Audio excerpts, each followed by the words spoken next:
story. Knicks guard Jalen Brunson sprained his ankle in the first quarter of a loss to the Kings and did not return. He finished with 4 points in 5 minutes and was not wearing a walking boot after the game. Brunson's averaging a career-high 28 points per game. Not the only ankle sprain last night. Mavs rookie Cooper Flagg went down in the second quarter of a loss to the Nuggets. He returned just before the half, but was wincing on the court. He didn't return after halftime. He's listed as doubtful for tonight against Utah. And we are also watching for updates on his teammate, Anthony Davis. He suffered ligament damage in his hand a week ago, but the team says he will not need surgery. The 10-time All-Star will be out about 6 weeks, but that is not stopping Dallas from discussing Davis before that February 5th trade deadline. As we bring in our NBA insider, Bobby Marks. So if AD is traded ahead of the February 5th deadline, which teams do you think would make the most sense for him? Well, I think there's two. I think it's Atlanta and Toronto, and I'm out here in Los Angeles, and I saw this Hawks team up front the other night against a Lakers team, and the one thing that stands out is the size. You know, they had no Kristaps Porzingis on the court here. Onyeka Okongwu is basically their big, which is 6'8", 6'9". I think the hard thing with Atlanta is trying to get the numbers to work. Remember, Anthony Davis makes $54 million.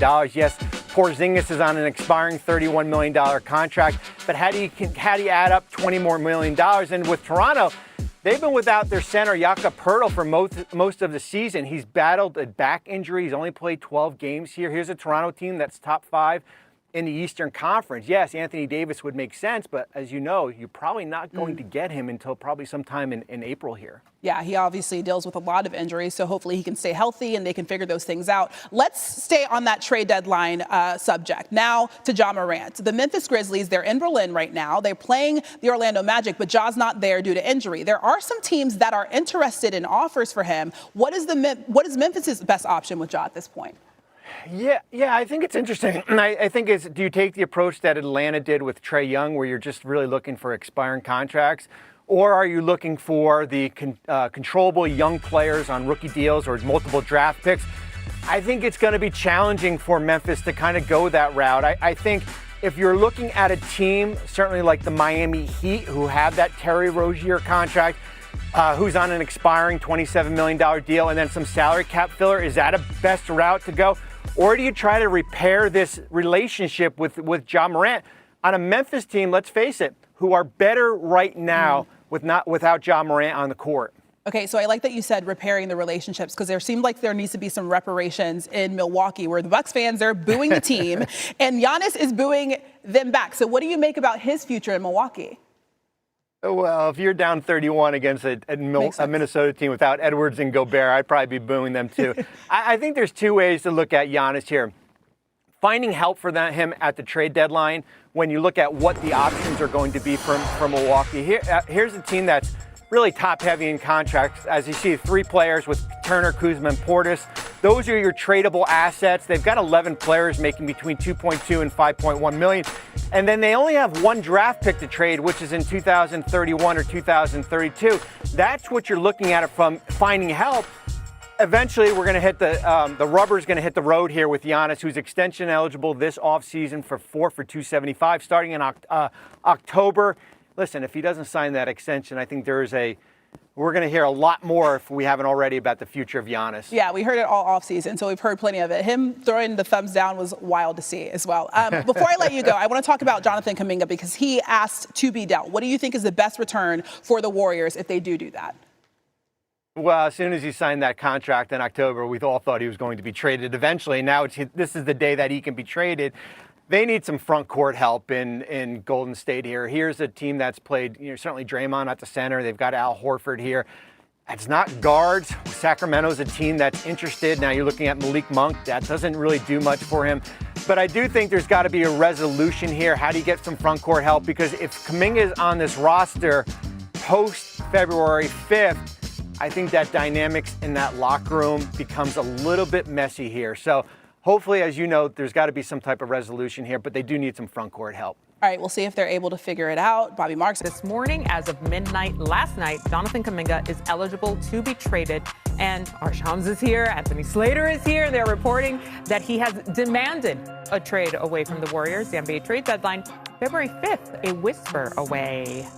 So, Shams, Anthony, joining me now. The Warriors have 3 weeks to do something. Shams, how did they get here, and what comes next? MJ, the Jonathan Kuminga Golden State Warriors relationship is fractured. It is non-existent, specifically the relationship between Steve Kerr and Jonathan Kuminga. It's been described to me as fractured beyond repair, completely deteriorated. And everyone in that Warriors building knows that Jonathan Kuminga wants out. He's been wanting a trade out of Golden State, and tensions have only risen over the last several weeks when he's basically been banished. He's the 4th highest paid player on the Warriors, but he has not been in the rotation. So the Warriors have been canvassing the trade market for Jonathan Kuminga. 2 teams that have stood out with interest, mutual interest. Jonathan Kuminga has interest in them. They have interest in Jonathan Kuminga, are the Sacramento Kings and the Dallas Mavericks. He's got a unique contract structure, a team option next season that allows him to be a little bit more trade. He wants to get a trade elsewhere to see whether he is the all-star that he believes in himself. Anthony, how are the Warriors viewing the situation? I had one source basically describe the current situation as a, quote, complete waste of everybody's time. And I think the term everybody matters there because obviously you have a player who has these, ambitious career desires and at this point feels a little held hostage by the organization. You have a Hall of Fame coach who's made it very clear he doesn't think Kuminga fits with what they're trying to do to win now. And, Steve Kerr's very empowered at this moment, later in his career, coaching career, later in this core to make those decisions. And then you have a group of veterans who are, number one, they're pretty fond of Jonathan Kuminga, and they don't love seeing him in this limbo. And also, Jonathan Kuminga's making $22.5 million. He's rotting on the bench at this point, and they're trying to win a championship this season. Jimmy Butler said they're playing mediocre basketball recently. Well, that $22.5 million could be used in the trade market to get somebody who could help. And I think some of the reason you're feeling some of this angst building is because the Warriors are at least signaling to people that they don't have to trade Kuminga if they don't like the offers.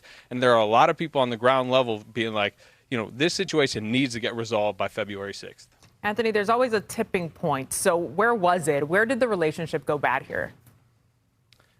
How long do we have? This is 5 years of a story, but I'll sum up what's happened recently quick. I mean, you have the contentious negotiations over the summer. Me and Shams are on here, basically every week, relaying the latest, issues between the two sides. He comes back feeling a type of way about the contract he feels he was forced into by the Warriors, this team structure or team-friendly structure to be traded.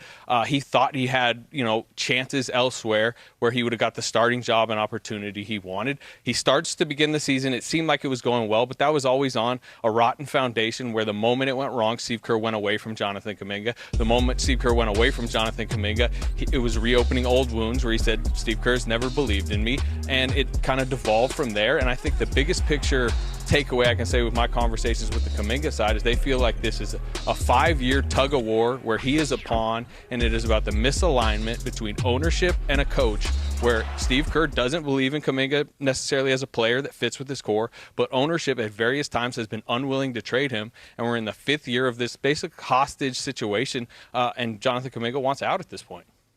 Yeah, a lot of layers there, but one thing clear, there's a riff. All right, Anthony, thank you so much. Kuminga has missed 23 games this season, but the Warriors boast a 13-10 record in those games compared to a 9-9 record with games with Kuminga.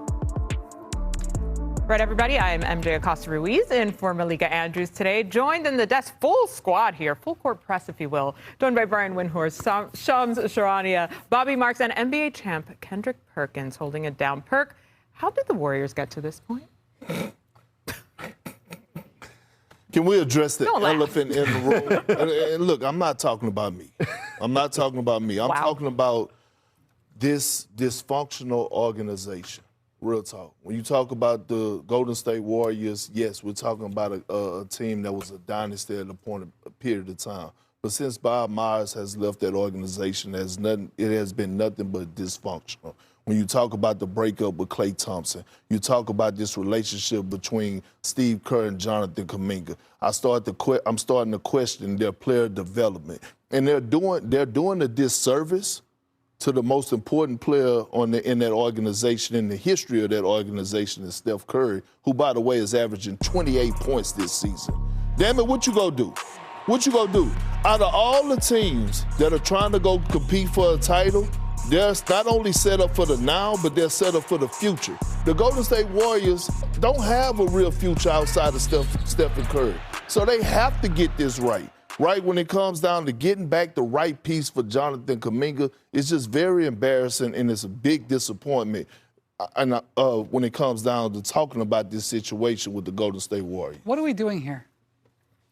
What are we doing here leading off the signature show of the NBA, talking about a player who hasn't played for a month, who's having the worst shooting season of his career, playing for a team that self-described as mediocre. Jimmy Butler called the team mediocre the other day, and he wasn't wrong.